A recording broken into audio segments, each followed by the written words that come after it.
Hi friends, help channel में तमाરું स्वागत है। आज આપણે જોઈશું ટેસ્ટ સિરીઝ 12 કે જે આવનારી દરેક એક્ઝામ માટે બહુ જ ઉપયોગી છે। ચેનલ પર પહેલી વાર આવ્યા તો ચેનલને લાઇક શેર અને સબસ્ક્રાઇબ કરવાનું ભૂલતા નહીં। ચલો શરૂઆત કરીએ ક્વેશ્ચન્સ નંબર 1 ની। In a patient receiving extradural anesthesia, what nursing intervention is essential to prevent complications? એક પેશન્ટને એક્સ્ટ્રાડ્યુરલ એનેસ્થેસિયા આપવામાં આવે છે, બરાબર? તો એમાં કોમ્પ્લિકેશન્સ અટકાવવા માટે આપણે શું જરૂરી છે, નીચેનામાંથી શું જરૂરી છે? Frequent assessment of blood pressure के पेशेंट ब्लड प्रेशर लेता रहीशू। Frequent monitoring of blood glucose level के ब्लड ग्लूकोज चेक करता रहीशू। एंटी इमेटिक ड्रग्स आपीशू के स्ट्रिक्ट बेड रेट आपीशू, बराबर। હવે જો એક્સ્ટ્રાડ્યુરલ એનેસ્થેસિયા ચાલતું હોય એટલે ખાસ જો એક્સ્ટ્રાડ્યુરલ એનેસ્થેસિયા એટલે શું એ પહેલાં તમને ખબર હોવી જોઈએ, બરાબર। હવે એક્સ્ટ્રાડ્યુરલ એનેસ્થેસિયા એ શું કામ કરે? એ શું કરશે કે જે આપણો વાસ્ક્યુલર ટોન હોય, વાસ્ક્યુલર ટોનને શું કરે? કંટ્રોલ કરે। શું કરે? કંટ્રોલ કરે। અને જે આપણા નર્વ ફાઇબર હોય, નર્વ ફાઇબર પર અસર કરતું હોય છે, જેના પરિણામે શું થાય છે? વાઝોડાયલેશનની ક્રિયા થાય છે। શું થાય છે? વાઝોડાયલેશનની ક્રિયા થાય છે, જેના પરિણામે હાઇપોટેન્શન્સ અથવા લો બ્લડ પ્રેશર જોવા મળે છે। એટલે આવા પેશન્ટ્સમાં આપણે શું કરવું પડે? કન્ટિન્યુઅસ બ્લડ પ્રેશર મેઝરમેન્ટ કરવું જોઈએ, જેનાથી કોઈ પણ એબનોર્માલિટી હોય તો આપણે તરત જ કોમ્પ્લિકેશન્સ અટકાવી શકીએ અને ઇન્ટરવેન્શન્સની જરૂર પડે, ધારો કે ફ્લૂઇડ રિસસિટેશન તમે કરી શકો, પેશન્ટની પોઝિશન ચેન્જ કરી શકો, વાઝો પ્રેશર ડ્રગ્સ આપવા તો આપી શકીએ અને ફિઝિશિયનને પણ આપણે જાણ કરી શકીએ છીએ।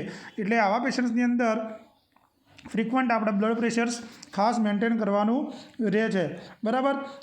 કેમ કે જો આપણે ફ્રીક્વન્ટ બ્લડ પ્રેશર મેન્ટેન કરતા રહીશું તો બીજા ક્રુશિયલ ઓર્ગન્સમાં, વાઇટલ ઓર્ગન્સ જે છે એમાં કોઈ કોમ્પ્લિકેશન છે કે નહીં આપણને ખબર પડી જશે, બરાબર। એના સાથે સાથે કઈ મેડિકેશન્સ આપવી, ડૉક્ટર ઓર્ડર મુજબ આપણે મેડિકેશન્સ આપી શકીએ, બરાબર। અને વાઇટલ સાઇન કેમ ઇમ્પોર્ટન્ટ છે કે એની સાથે સાથે આપણે heart rate, oxygen saturations, respiratory rate પણ પેશન્ટના સેફ્ટી માટે આપણે લેતા રહીએ અને આપણને ખ્યાલ આવી જાય, બરાબર। એટલે ખાસ કરીને આ પ્રોસિજર પછી આપણે શું કરવું જોઈએ? બ્લડ પ્રેશર મેન્ટેન કરવું જોઈએ। ચલો સેકન્ડ નંબરનો question. Deficiency of calcium in the blood is called, કે બ્લડની અંદર કેલ્શિયમની ડેફિશિયન્સી થાય એને શું કહીએ છીએ? હાઇપોકેલ્શેમિયા, હાઇપરકેલ્શેમિયા, ફોસ્ફોરિલેશન્સ કે નોન ઓફ ધી અબવ? જો આની અંદર જવાબ તમને ખબર જ હશે, પણ આમાં આપણે હું રેશનલ બહુ જેટલા ક્વેશ્ચન પૂછાય છે આપણે જોઈ લઈશું। હાઇપોકેલ્શેમિયા આના કહીએ છીએ, બરાબર। હાઇપોકેલ્શેમિયા એટલે શું? કે બ્લડની અંદર કેલ્શિયમનું લેવલ ઘટી જવું। હવે આપણે નોર્મલ કેટલું હોય છે જુઓ, 8.5 થી 10.2 મિલીગ્રામ પ્રતિ ડિસિલીટર હોય છે, બરાબર। આટલું યાદ રાખવાનું છે તમારે। હવે કેલ્શિયમ આપણા માટે કેમ જરૂરી છે?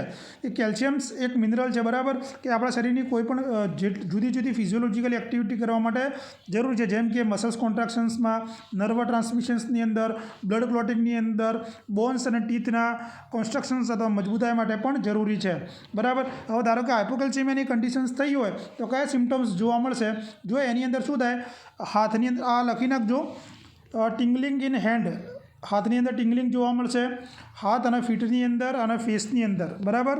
આ ત્રણની અંદર શું જોવા મળશે? ટિંગલિંગ જોવા મળશે, ડિપ્રેશન્સ જોવા મળી શકે છે, મેમરી લોસ થાય, મસલ્સ ક્રેમ્પ જોવા મળે, વીક અને બ્રિટલ નેલ જોવા મળે, બરાબર। બોનનું ફ્રેક્ચર ઝડપી થઈ જાય અને સીઝર પણ આવી શકે છે, બરાબર। હવે આનું મુખ્ય કારણ શું? હાઇપોકેલ્શિયમિયા થવાનું મુખ્ય કારણ શું હોય? કે એક તો હાઇપોપેરાથાઇરોઇડિઝમ્સ, યાદ રાખજો શું હોય?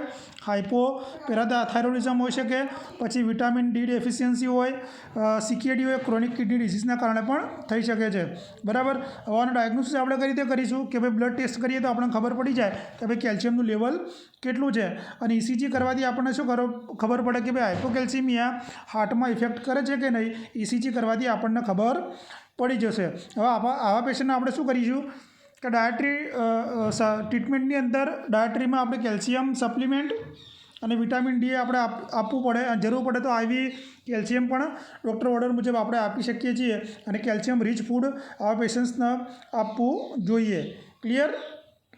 હવે જો આના સાથે સાથે કયા ડિસીઝ સંકળાયેલા છે એ એક્ઝામમાં પૂછાય છે, બરાબર। જો લાંબા સમયથી હાઇપોકેલ્શિયમિયા રહે અને એને ટ્રીટ કરવામાં ના આવે તો શું થાય? ઓસ્ટિયોપોરોસિસ શું થઈ શકે? ઓસ્ટિયોપોરોસિસ થઈ શકે, કેટરેક્ટ થઈ શકે, સ્ટોન, કિડની સ્ટોન પણ થઈ શકે, બરાબર। એટલા માટે હાઇપોકેલ્શિયમિયાને આપણે ટ્રીટ કરવો જરૂર છે કે જેથી કોમ્પ્લિકેશન્સ આપણે પ્રિવેન્ટ કરી શકીએ। ચલો આગળ। The theory that involve care and help through which the client attend total self care. કે ટોટલ સેલ્ફ કેર થિયરી શામાં મદદ કરે છે અને કોને આપી છે? નાઇટિંગેલ થિયરી, ઓરમ્સ થિયરી, પેપલુ થિયરી કે પછી રોઇસ થિયરી. તો જે self care, total self care છે કોને આપી હતી? ઓરમ્સે આપી હતી. કોને આપી હતી? ઓરમ્સે આપી હતી. એ શું જરૂરી છે કે એની અંદર સેલ્ફ કેર એક્ટિવિટી ઓરમ્સે કીધું છે કરવાનું, બરાબર. આનો ગોલ શું છે કે જે પેશન્ટ હોય, પેશન્ટની જે ટોટલ સેલ્ફ કેરના આપણે હાઈએસ્ટ લેવલ સુધી એચીવ કરી શકીએ, એનો આ મુખ્ય ગોલ છે. નાઇટિંગેલ કઈ આપી હતી ખબર? ફ્લોરેન્સ નાઇટિંગેલે એન્વાયરમેન્ટલ થિયરી આપી હતી. આ એક્ઝામમાં પૂછાયેલો સવાલ છે, બરાબર. હેગાર્ડ પેપલુએ અને ક્રિસ્ટા રોય આ બંનેની જે થિયરી આપી છે એ વારંવાર એક્ઝામમાં પૂછાય છે. તમારે મને કોમેન્ટ કરીને જણાવવાની છે, બરાબર. આગળના લેક્ચરમાં આપણે ચર્ચા કરેલી છે. Benedict test is use to detect. Benedict test શેના માટે આપણે ઉપયોગ કરીએ છીએ? સુગર, આલ્બ્યુમિન, બાઇલ કે પછી પ્રોટીન? તો આના માટે આપણો જવાબ આવશે સુગર, બરાબર. બેનેડિક્ટ ટેસ્ટ એ કેવો ટેસ્ટ છે? જો આવું પૂછે તો ક્વોલિટેટિવ ટેસ્ટ છે. કેવો છે? ક્વોલિટેટિવ ટેસ્ટ છે કે સુગર છે કે નહીં પ્રેઝન્ટ, ગ્લુકોઝ અથવા સુગર પ્રેઝન્ટ છે કે નહીં, આપણે જોવા માટે ચેક કરીએ. હવે જુઓ, સુગરમાં શું હોઈ શકે? ગ્લુકોઝ આવે, ફ્રુક્ટોઝ આવે અને લેક્ટોઝ પણ આવી શકે. એટલે કે યુરિનની અંદર પ્રેઝન્ટ છે કે નહીં એ ચેક કરવા માટે આપણે કરીએ છીએ, બરાબર. હવે બેનેડિક્ટ ટેસ્ટ પણ એક્ઝામમાં પૂછાયેલો છે, બરાબર. એ બેનેડિક્ટમાં રિએજન્ટની અંદર તમે કોપર સલ્ફેટ, સોડિયમ કાર્બોનેટ અને સોડિયમ સાઇટ્રેટનો પણ ઉપયોગ કરી શકો છો. અને જે યુરિન સેમ્પલ લઈએ એને આપણે શું કરીએ છીએ? ગરમ કરીએ છીએ. જે રિઝલ્ટ આવે છે એમાં શું થાય? કલરની અંદર ચેન્જીસ જોવા મળે છે. જો બ્લુ કલરનું ગ્રીનમાં જાય, યલો, પછી ઓરેન્જ, રેડ, એટલે સુગર જેટલું પ્રેઝન્ટ છે એ રીતે કલરની અંદર ચેન્જીસ આવતા હોય છે, બરાબર. ગ્રીન, યલો, ઓરેન્જ અને રેડ. ચલો આગળ. Maximum time of hand hygiene. Hand હાઇજીનનો મેક્સિમમ ટાઈમ કયો છે? 90 સેકન્ડ, 20 થી 30 સેકન્ડ, 1 મિનિટ કે પછી 2 મિનિટ? તો આની અંદર આપણો શું જવાબ આવશે કે મેક્સિમમ હેન્ડ હાઇજીનનો ટાઈમ છે 20 થી 30 સેકન્ડ, બરાબર. આ કોને કીધું છે કે જે centre of disease control and પ્રિવેન્શનની ગાઈડલાઇન મુજબ આપણે એટલીસ્ટ હેન્ડ હાઇજીન માટે 20 થી 30 સેકન્ડ લેવા જોઈએ, બરાબર. હવે હેન્ડ વોશિંગનો જે ટાઈમ છે ને, હેન્ડ વોશિંગનો ટાઈમ એ હેન્ડ વોશિંગના ટાઈપ પર અલગ અલગ છે, બરાબર. હવે જો તમે એન્ટીસેપ્ટિક હેન્ડ વોશિંગ કરતા હોય તો એન્ટીસેપ્ટિક હેન્ડ વોશિંગ આપણે શેના માટે કરીએ છીએ કે જે પ્રોસિજર હોય એ એન્ટીસેપ્ટિક સોલ્યુશનનો તમે ઉપયોગ કરો. ધારો કે આયોડિન હોય, ક્લોરેક્ઝિડિન હોય, કે જેમાં હેન્ડ હાઇજીન મેન્ટેન કરવા માટે આપણે એન્ટીસેપ્ટિક હેન્ડ વોશિંગનો ઉપયોગ કરીએ છીએ, બરાબર.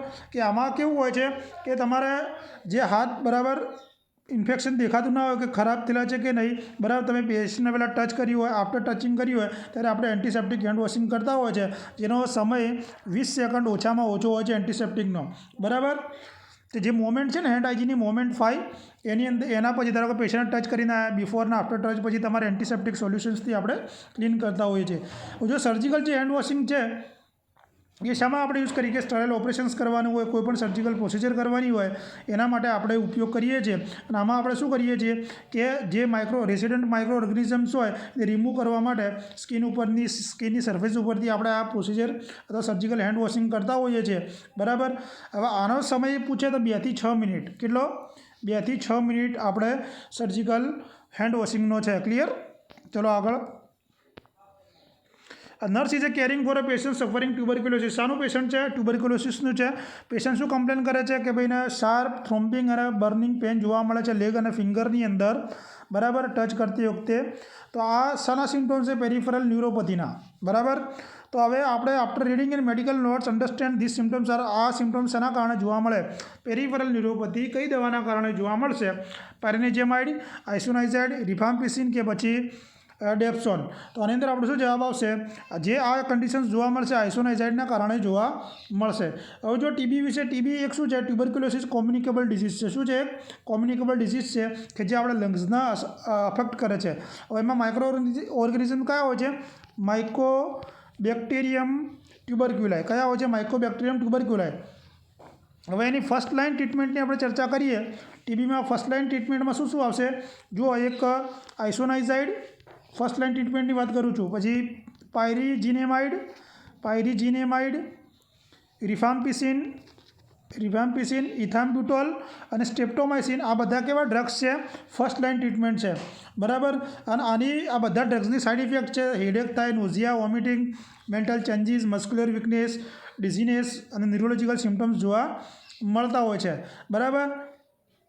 હવે આપણે આની ચર્ચા કરીએ કે જે કયા પોઈન્ટમાં ખાસ આપણે ધ્યાનમાં રાખવાનું. ધારો કે રિફામ્પિસિન છે તો રિફામ્પિસિનની અંદર એક્ઝામમાં પૂછેલો રેડ ઓરેન્જ કલરનો યુરિન જોવા મળશે. કેવો? રેડ ઓરેન્જ કલરનો યુરિન જોવા મળશે, બરાબર. આઇસોનાઇઝાઇડની અંદર શું જોવા મળશે? ન્યુરોપથી અથવા પેરિફરલ ન્યુરાઇટિસ જોવા મળશે. પાયરેજીનિમાઇડથી શું જોવા મળશે? એ હિપેટોટોક્સિસિટી છે એટલે હાઇપર યુરેસિમિયા જોવા મળે અને ગાઉટની કન્ડિશન જોવા મળે, બરાબર. ઇથામ્બ્યુટલથી શું જોવા મળશે? ઇથામ્બ્યુટલ એટલે આઈ ઉપર અસર કરશે તો એમાં આપણને જોવા મળશે રિટ્રો બલ્બર ન્યુરાઇટિસ જોવા મળશે, બરાબર. આંખ પર ઇફેક્ટ કરશે. સ્ટ્રેપ્ટોમાઇસિનની અંદર શું જોવા મળશે? કે જે આપણી ઓડિટરી નર્વસ છે એ ડેમેજ જોવા મળશે અને ઓટોટોક્સિસિટી જોવા મળશે. ક્લિયર થઈ ગયું? ચલો આગળ.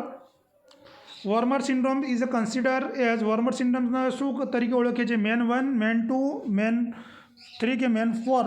તો આની અંદર આપણો શું જવાબ આવશે? મેન 1 તરીકે આપણે ઓળખીએ છીએ. જો વોર્મર સિન્ડ્રોમ એ શું છે? એક ઇનહેરિટેટેડ ડિસઓર્ડર છે. શું છે? ઇનહેરિટેટેડ ડિસઓર્ડર છે કે જે એન્ડોક્રાઇન ગ્લેન્ડ ઉપર અફેક્ટ કરે છે. ક્યાં અસર કરે છે? એન્ડોક્રાઇન ગ્લેન્ડ ઉપર અસર કરે છે. જેમાં પેરાથાઇરોઇડની અંદર ટ્યુમર હોય તો આ કન્ડિશન્સ ડેવલપ પેરાથાઇરોઇડ ગ્લેન્ડ અને પિટ્યુટરી ગ્લેન્ડની અંદર ટ્યુમરના કારણે જોવા મળતી હોય છે. અને આ ટ્યુમર બિનાઇન હોય છે. લગભગ મોસ્ટલી કોમનલી કેવી હોય છે? બિનાઇન ટ્યુમરના કારણે આ કન્ડિશન જોવા મળે. એટલે કઈ જગ્યાએ જોવા મળશે? પેરાથાઇરોઇડ, થાઇરોઇડ અને પેન્ક્રિયાસની અંદર ટ્યુમર જોવા મળતી હોય છે, બરાબર. વોર્મર સિન્ડ્રોમ્સને આપણે મલ્ટિપલ એન્ડોક્રાઇન નિયોપ્લેસિયાસિસ કહીએ છીએ. એનું નામ લખી નાખો કે મલ્ટિપલ, મેનનું મતલબ શું થાય? મલ્ટિપલ એન્ડોક્રાઇન નિયોપ્લેસિયાસિસ, બરાબર. એટલે ટાઈપ મેન 1 છે. આ આપણો જવાબ એ જ આવશે. ક્લિયર? હવે જો મેન સિન્ડ્રોમ્સ છે ને એ આપણે અત્યારે ચર્ચા કરી કે ભાઈ એન્ડોક્રાઇન ગ્લેન્ડની અંદર તો સ્મોલ ઇન્ટેસ્ટાઇનમાં અને સ્ટમકમાં પણ ટ્યુમર થઈ શકે છે, બરાબર. હવે મેન 1ની આપણે ચર્ચા કરી લઈએ કે આની અંદર શું થાય, બરાબર. કે મેન 1ની અંદર શું થશે? જો હું તમને સમજાવી દઉં કે જે એન્ડોક્રાઇન ગ્લેન્ડ છે આપણે પેરાથાઇરોઇડ, પેન્ક્રિયાસ અને પિટ્યુટરી, એમાં શું થાય કે વધારે પડતો જે હોર્મોન્સ છે એ રિલીઝ થાય છે, બરાબર. અને આ એક ઓટોઝોમલ મેન 1 છે. ઓટોઝોમલ લખી નાખજો. ઓટોઝોમલ ડોમિનન્ટ ઇનહેરિટેડ ડિસઓર્ડર છે, બરાબર. અને મેન 2 છે ને એ ક્યાં ઇફેક્ટ કરશે? થાઇરોઇડ અને એડ્રિનલ ગ્લેન્ડ ઉપર અસર કરશે, બરાબર. હવે જો આનું સિમ્ટમ્સ જોઈએ મેન 1ના, કદાચ એક્ઝામમાં પૂછી લે તો ફટીક જોવા મળે, એબ્ડોમિનલ પેન જોવા મળે, ટેરી સ્ટૂલ જોવા મળે, બ્લોટિંગ જોવા મળે, બરાબર. ગેસ્ટ્રાઇટિસ, હેડેક, લોસ ઓફ એપિટાઇટ, પછી એલોપેસિયા, નોઝિયા, વોમિટિંગ, વિઝન ચેન્જીસ, ડિપ્રેશન જોવા મળે. હવે આની ટ્રીટમેન્ટની અંદર શું કરવું પડે? આપણે સર્જરી જ કરવી પડે. સર્જરી કરી અને જે ટ્યુમર્સ હોય એને આપણે રિમૂવ કરવી પડે. અને ડ્રગ્સ થેરાપીમાં ધારો કે એક્ઝામમાં પૂછી લે, ધારો કે તો એમાં બ્રોમોક્રિપ્ટિન અને કેલ્શિયમ સપ્લિમેન્ટ આપણે આપીએ. બ્રોમોક્રિપ્ટિન, બરાબર. બ્રોમોક્રિપ્ટિન. કીમોથેરાપી પણ આપવી પડે અને રેડિયેશન થેરાપી જરૂર પડે તો પણ આપણે આપી શકીએ છીએ. Clear? All the following are example of screening test except કે નીચેનામાંથી બધા સ્ક્રીનિંગ ટેસ્ટના ઉદાહરણ છે એકને છોડીને પીપીડી, મેમોગ્રાફી, કોલોનોસ્કોપી અને ટી સેલ કાઉન્ટ. તો આની અંદર આપણો શું જવાબ આવશે? ટી સેલ કાઉન્ટ એ સ્ક્રીનિંગ ટેસ્ટ નથી, બરાબર. હવે જો આની અંદર આપણે જોઈ લઈએ કે મેમોગ્રાફી શેના માટે આપણે ઉપયોગ કરીએ છીએ? મેમોગ્રાફી કે ભાઈ બ્રેસ્ટ કેન્સર હોય એના અર્લી ડિટેક્શન્સ માટે મેમોગ્રાફીનો આપણે ઉપયોગ કરીએ છીએ, બરાબર. કોલોનોસ્કોપી આપણે શેના માટે ઉપયોગ કરીએ છીએ? કે આની અંદર કોલોરેક્ટલ કેન્સર હોય અથવા પોલિપ્સ હોય, કોલોન અને રેક્ટમનું પોલિપ્સ હોય તો એના માટે આપણે કોલોનોસ્કોપી આપણે કરતા હોઈએ છીએ. પીપીડીનું નામ શું છે? પ્યોરિફાઈડ પ્રોટીન ડિરાઇવેટિવ્સ ટેસ્ટ. કે આપણે શાના માટે કરીએ છીએ? કે ટીબીના સ્ક્રીનિંગ માટે આને કરતા હોઈએ છીએ. જે પોઝિટિવ પીપીડી હોય તો એ શું કહે છે કે ભાઈ ટીબી બેક્ટેરિયા સાથે એક્સપોઝ થયેલા છે, પણ ટીબી માટે કન્ફર્મ ટેસ્ટ આ નથી. ક્લિયર? હવે જો ટી સેલ કાઉન્ટની આપણે વાત કરી લઈએ તો ટી સેલ કાઉન્ટ શેના માટે આપણે ઉપયોગ કરીએ છીએ? કે એક ડાયગ્નોસ્ટિક ટેસ્ટ છે, બરાબર. અને ખાસ કરીને ઇમ્યુનો ફંક્શન્સ જોવા માટે. શેના માટે?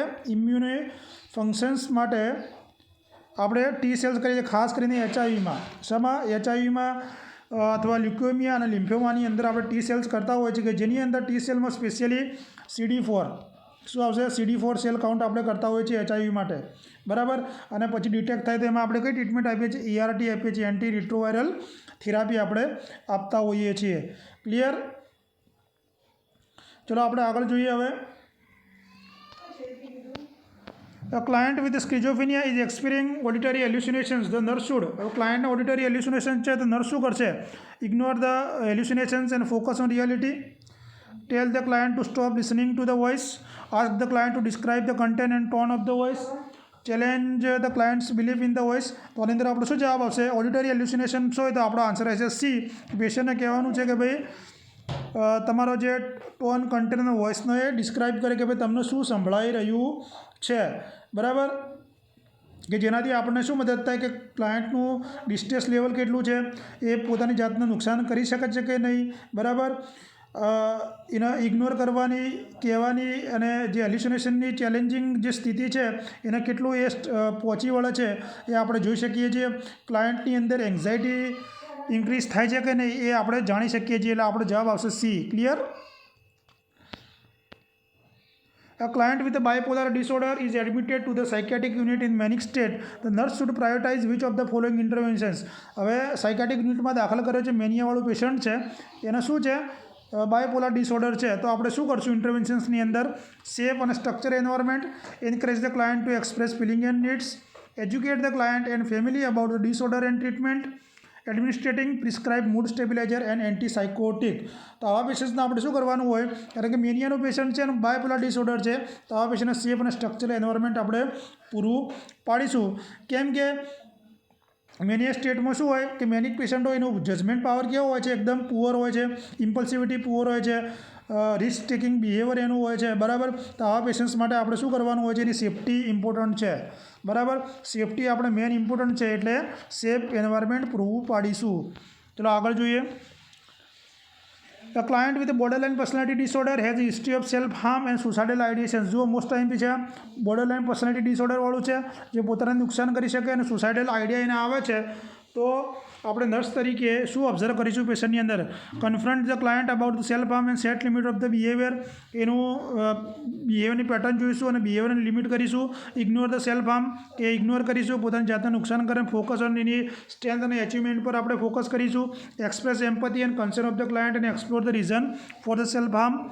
Report the self harm to the psychiatrist and request a change in the medications regiment. તો આવા પેશન્ટને આપણે શું કરવાનું હોય કે એની જે એમ્પેથી હોય એને એક્સપ્રેસ કરાવવાની હોય, બરાબર. કે જેથી એને નુકસાન કરવાનું કારણ હોય તો આપણે જાણી શકીએ. કારણ કે બોર્ડરલાઇન પર્સનાલિટી છે એટલે નુકસાન કરી શકે. તો આપણો જવાબ આવશે સી. શું જવાબ આવશે? સી, બરાબર. એટલે નર્સનો શું થાય કે જો એમ્પેથી દાખલ કરશું આપણે તો ક્લાયન્ટ સાથે આપણે શું કરી શકીશું કે થેરાપ્યુટિક રિલેશનશિપ મેન્ટેન કરી શકીશું, જેના કારણે ક્લાયન્ટની અંદર જે ડિસ્ટ્રેસ લેવલ હોય, ડિસ્ટ્રેસનું લેવલ અને સુસાઇડલ જે રિસ્ક હોય એને આપણે ઓળખી શકીશું, બરાબર. આ ઇમ્પોર્ટન્ટ છે. ક્લિયર? ચલો આગળ. Which hormones is responsible four stimulating milk productions. Milk productions માટે કયો હોર્મોન્સ જવાબદાર છે? ઇસ્ટ્રોજન, પ્રોજેસ્ટેરોન, પ્રોલેક્ટિન કે પછી નોન ઓફ ધી અબવ. તો આની અંદર આપણો જવાબ આવશે પ્રોલેક્ટિન. શું જવાબ આવશે? પ્રોલેક્ટિન. હવે જો પ્રોલેક્ટિન હોર્મોન્સ ક્યાંથી સિક્રેટ થાય? તો એન્ટિરિયર પિટ્યુટરી ગ્લેન્ડ શું કરે છે? After childbirth milk production કરશે. શું કરશે? મિલ્ક પ્રોડક્શન કરશે. અને જે હોર્મોન પ્રોલેક્ટિન શું કંટ્રોલ કરશે? કે જે હ્યુમન બોડીની અંદર મિલ્ક પ્રોડ્યુસ કરવાનું કામ કરશે અને એ અર્લી પ્રેગ્નન્સીમાં પણ એ કામ કરતું હોય છે, બરાબર. કે જ્યારે ઇસ્ટ્રોજન અને પ્રોજેસ્ટેરોનનું હાઈ લેવલ હોય પ્રેગ્નન્સીની અંદર તો શું કરશે? ઇસ્ટ્રોજન અને પ્રોજેસ્ટેરોન શું કામ કરશે? કે જે પ્રોલેક્ટિનનું જે લેવલ હોય એને સપ્રેસ, દબાવવાનું કામ કરશે, બરાબર. એટલે જ્યારે ડિલિવરી થઈ જાય, પ્લેસેન્ટા રિમૂવ થઈ જાય એટલે શું થાય કે જે પ્રેગ્નન્સીના હોર્મોન આપણે ઇસ્ટ્રોજન, પ્રોજેસ્ટેરોન ડ્રોપ થઈ જાય અને પ્રોલેક્ટિન એની જગ્યાએ થઈ જવાનું સ્ટાર્ટ થઈ જાય, સિક્રેટ થવાનું થઈ જાય, બરાબર. જો વધુ પડતો પ્રોલેક્ટિન બ્રેસ્ટ મિલ્કમાંથી પ્રોડક્ટ થાય, બરાબર, તો એમાં શું થઈ શકે? તો મધરનો બ્રેસ્ટ ફીડિંગ અને પ્રેગ્નન્ટ થઈ શકે નહીં. યાદ રાખજો, આ પોઈન્ટ ઇમ્પોર્ટન્ટ છે. અને હાઈ લેવલ પ્રોલેક્ટિન હોય તો મેસ્ટ્રુએશન પ્રોબ્લેમ પણ હોઈ શકે, ઇન્ફર્ટિલિટી પણ હોઈ શકે છે. આ બંને પોઈન્ટ બહુ ઇમ્પોર્ટન્ટ છે. પ્રોલેક્ટિનનું લેવલ વધી જાય તો મેસ્ટ્રુએશન પ્રોબ્લેમ અને ઇન્ફર્ટિલિટી થઈ શકે છે. બરાબર. તો જે ઇસ્ટ્રોજનના ઘણા ક્વેશ્ચન્સ એક્ઝામમાં વારંવાર પૂછાય છે તો ઇસ્ટ્રોજન શું કામ કરે છે. બરાબર. તો જો ઇસ્ટ્રોજન છે ને એ નોર્મલ સેક્સ્યુઅલ અને રિપ્રોડક્ટિવ ડેવલપમેન્ટ વુમેનમાં બહુ જ ઇમ્પોર્ટન્ટ છે. બરાબર. શું કામ કરે? રિપ્રોડક્ટિવ ડેવલપમેન્ટ ઓફ વુમેન માટે જરૂરી છે. સેક્સ હોર્મોન્સ જે કે ઓવરીમાંથી ઇસ્ટ્રોજન હોર્મોન ઉત્પન્ન થતો હોય છે. ક્લિયર? એ એના માટે ખાસ જરૂરી છે. અને પ્રોજેસ્ટ્રોનનું પૂછે છે. પ્રોજેસ્ટ્રોન ક્યાંથી રિલીઝ થાય છે? ઓવરીઝમાંથી રિલીઝ થાય છે. અને એ શું કામ કરે છે કે જે એબનોર્મલ મેસ્ટ્રુએશન પીરિયડ હોય તો મેનોપોઝના સિમ્ટમ્સની અંદર મહત્ત્વનો ભાગ પણ ભજવે છે. તો પ્રોજેસ્ટેરોન ભજવે છે. અને પ્રોજેસ્ટેરોન જે આપણા ફર્ટિલાઇઝેશન એગ હોય એના ઇમ્પ્લિમેન્ટેશન્સ માટે પણ અને જે પ્રેગ્નન્સીનું મેન્ટેન કરવા માટે પણ પ્રોજેસ્ટેરોન્સ બહુ જ જરૂરી છે. બરાબર. અને ઓક્સિટોસિનનું પૂછેલું હોય તો ઓક્સિટોસિન કેવો હોર્મોન છે? નેચરલ હોર્મોન છે. બરાબર. એ શું કામ કરે? યુટ્રસનું કોન્ટ્રાક્શન્સ અને લેક્ટેશન્સમાં મહત્ત્વનો રોલ કોણ ભજવે છે? ઓક્સિટોસિન ભજવે છે. બરાબર. અને ઓક્સિટોસિન પોસ્ટિરિયર પિટ્યુટરીમાંથી સિક્રેટ થાય છે. ક્લિયર? આ યાદ રાખજો. ચલો આગળ. Which of the following is a group is more vulnerable to osteoporosis? કે ઓસ્ટિયોપોરોસિસ થવા માટે કયા ગ્રુપમાં થવાની શક્યતા વધારે છે? ઇન્ફન્ટ, એડોલેસન્સ કે પછી પોસ્ટ મેનોપોઝલ વુમન કે નોન ઓફ ધી અબવ? તો આની અંદર આપણો જવાબ શું રહેશે? Post menopausal woman. તો જો ઓસ્ટિયોપોરોસિસ એટલે શું? ઓસ્ટિયોપોરોસિસ એક બોન ડિઝીઝ છે. શું છે? કે જેના પરિણામે શું થાય? બોન એકદમ નબળા પડી જાય છે, બ્રિટલ બોન થઈ જતા હોય છે. ક્લિયર? તરત બોન વળી જતા હોય છે અને બ્રેક પણ ઇઝીલી થઈ જતા હોય છે. પોસ્ટ મેનોપોઝલની અંદર વધારે પડતું કેમ જોવા મળે છે? કારણ કે એમાં જો કોમન જે ડિઝીઝ થવાનું કારણ મુખ્ય જો ઇસ્ટ્રોજન લેવલ કે મેનોપોઝની અંદર શું થઈ જાય છે કે જે ઇસ્ટ્રોજન હોર્મોન છે એ લેવલ ઘટી જવાના કારણે શું થઈ જાય છે કે બોનનું જે પેલું ડિક્રીઝ થઈ જાય છે, બોન પ્રોટેક્ટ થવાનું ડિક્રીઝ થઈ જાય છે અને બોન લોસ થતા હોય છે, જેના પરિણામે આ કન્ડિશન્સ જોવા મળતી હોય છે. પછી અમુક વખતે ઉંમર પણ કામ કરતી હોય છે એમાં. બરાબર. અને ફ્રેક્ચર થવાના રિસ્ક સૌથી રહેલા. એટલે આવા પેશન્ટ્સમાં તમે શું ટ્રીટમેન્ટ કરશો કે આવા પેશન્ટને આપણે કેલ્શિયમવાળો અને વિટામિન ડીવાળો કેલ્શિયમ અને વિટામિન ડીવાળો ખોરાક આપણે આપીશું. બરાબર. વેટ બિયરિંગ એક્સરસાઇઝ કરાવીશું. સ્મોકિંગ અને ડ્રિંકિંગ એવોઇડ કરાવીશું. અને બોન ડેન્સિટી ટેસ્ટ જરૂર પડે તો પેશન્ટ્સને કરાવવાના છે. બરાબર. પછી ડેલી પ્રોડક્ટ તમે આલમોન્ડ, બ્રોકોલી, કેનનો સલ્મોન વિથ બોન એ આપણે પેશન્ટ્સને આપીશું. બરાબર. કે જે કેલ્શિયમમાં સૌથી વધારે પ્રમાણમાં મળતું હોય એ આપણે આપવાનું છે. ક્લિયર? ચલો આગળ જોઈએ. All of the following are risk factor for gestational diabetes except? કે નીચેનામાંથી જેસ્ટેશનલ ડાયાબિટીસ થવાનું રિસ્ક ફેક્ટર કયું છે એકને છોડીને? તો ઓબેસિટી, એલોપેશિયા, ફેમિલી હિસ્ટ્રી કે પછી પીસીઓડી? તો આની અંદર આપણો જવાબ આવશે એલોપેશિયા. બરાબર.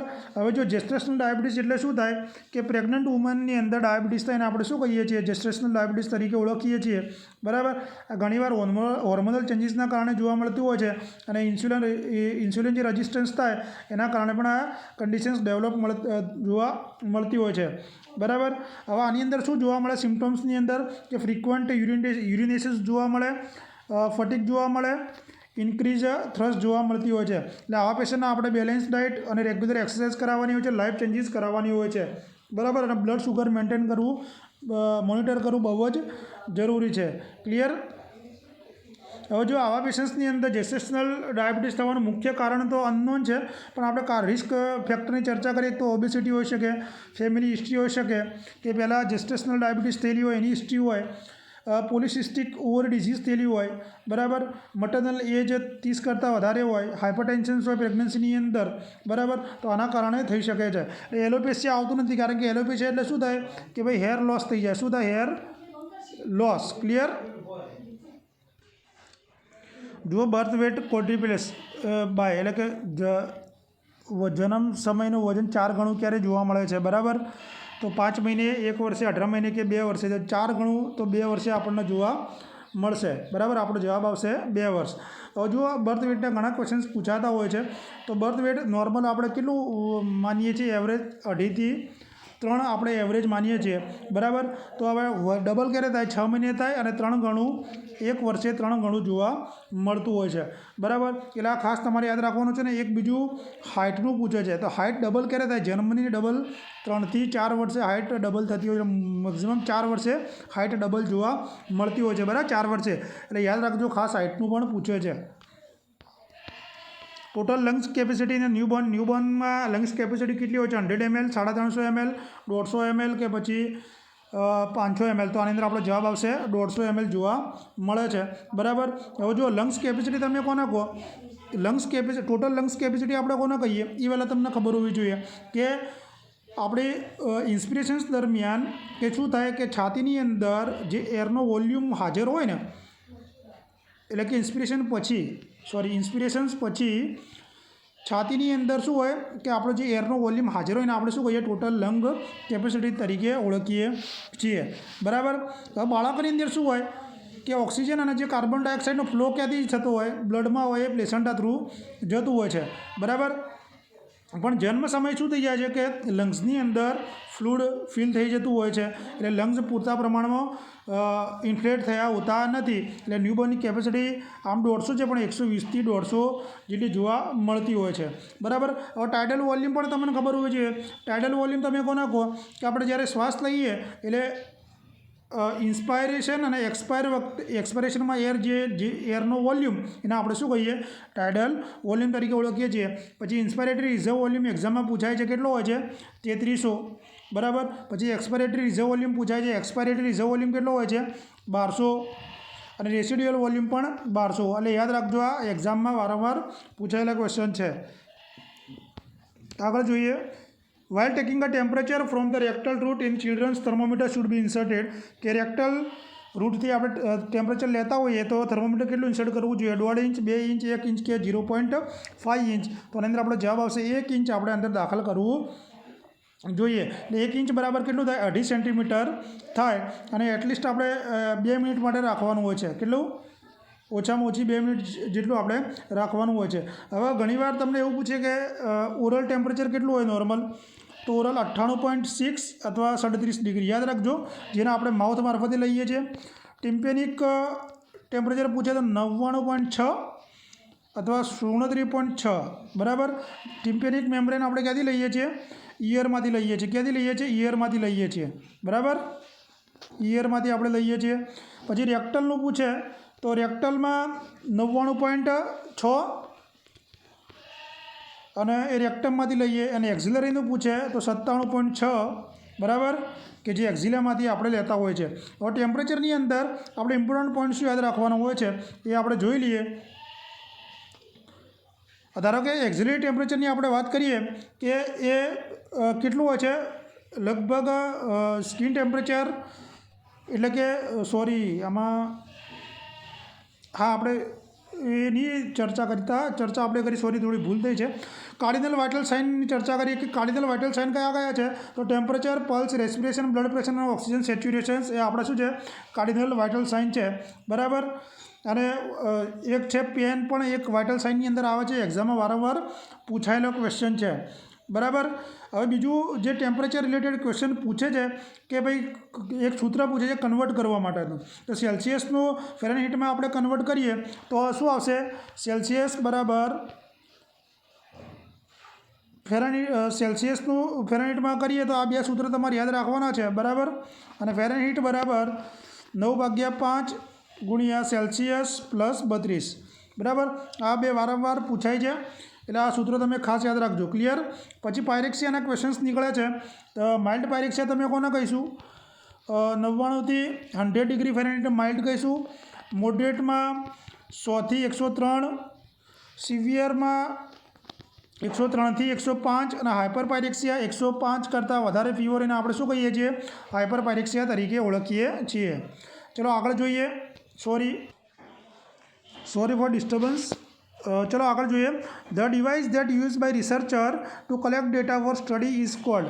એટલે કે જે રિસર્ચર ડેટા કલેક્ટ કરવા માટે જે ડિવાઇસનો યુઝ કરે એને આપણે શું કહીએ છીએ? કોન્સેપ્ટ, સેમ્પલ, ઇન્સ્ટ્રુમેન્ટ કે પછી હાઇપોથિસિસ. તો આની અંદર આપણો શું જવાબ આવશે કે જે રિસર્ચર યુઝ કરીને આપણે કહીશું ઇન્સ્ટ્રુમેન્ટ તરીકે ઓળખીશું. ઇન્સ્ટ્રુમેન્ટ શું કામમાં આવે કે સ્ટડી દરમિયાન ડેટા કલેક્ટ કરવા માટે ઉપયોગી છે. બરાબર, કે એ શું હોય છે કે ધારો કે ડેટા દરમિયાન સર્વે અથવા કે ક્વેશ્ચનરી, ટેસ્ટ, ઇન્ટરવ્યૂ ગાઈડન્સ, બરાબર, કે બીજો કોઈ પણ ટૂલ્સનો એ ડેટા કલેક્ટ માટે યુઝ કરી શકે છે. અને કે જે ઇન્સ્ટ્રુમેન્ટનો એને ઉપયોગ કરવાનો છે રિસર્ચરને, એ રિસર્ચના ક્વેશ્ચન ઉપર, રિસર્ચના ડિઝાઇન ઉપર, કેવા પ્રકારના ડેટા છે, કેવા પ્રકારના ડેટા કલેક્ટ કરવાના છે એના ઉપર ડિપેન્ડ છે. બરાબર, ચલો આગળ જોઈએ. The independent variable refers two one of the following. કે ઇન્ડિપેન્ડન્ટ વેરિયેબલ શાના સાથે સંકળાયેલું છે? કે રિઝલ્ટ, કોઝ, ઇફેક્ટ કે પછી આઉટપુટ. તો એની અંદર આપણો જવાબ આવશે, મેં તમને યાદ રખાયું હતું ભાઈ, આઈસી યાદ રાખવાનું છે આપણે. ઇન્ડિપેન્ડન્ટ એટલે કોઝ અને ડિપેન્ડન્ટ એટલે ઇફેક્ટ. બરાબર, હવે આમાં કેવું હોય છે, જો બંનેને તમને ખબર હોવું જોઈએ, ઇન્ડિપેન્ડન્ટ વેરિયેબલ અને ડિપેન્ડન્ટ વેરિયેબલ. બરાબર, સાયન્ટિફિક રિસર્ચમાં જે ઇન્ડિપેન્ડન્ટ વેરિયેબલ હોય એમાં શું કરવામાં આવે કે જે રિસર્ચર હોય શું કરે, ઇન્ડિપેન્ડન્ટ વેરિયેબલને મેનિપ્યુલેટ કરે અને પછી ડિપેન્ડન્ટ વેરિયેબલને શું કરે, ઓબ્ઝર્વ કરે. બરાબર, એટલે ખાસ આ ધ્યાનમાં રાખજો. આગળ, which of the following is not a element of management. કે નીચેનામાંથી મેનેજમેન્ટનું કોઈ એલિમેન્ટ નથી? રિપોર્ટિંગ, ઓર્ગેનાઇઝિંગ, સ્ટાફિંગ કે પછી કમાન્ડિંગ. તો આનો આન્સર તમારે મને કોમેન્ટમાં જણાવવાનો છે અને કાલે પહેલાં જ ક્વેશ્ચનની આપણે આની ચર્ચા કરી લઈશું શું જવાબ આવશે. અને ચેનલ પર પહેલી વાર આવ્યા હોય તો ચેનલ સબસ્ક્રાઈબ કરવાનું ભૂલતા નહીં. વિડીયો જોવા માટે બધાનો આભાર. Thank you.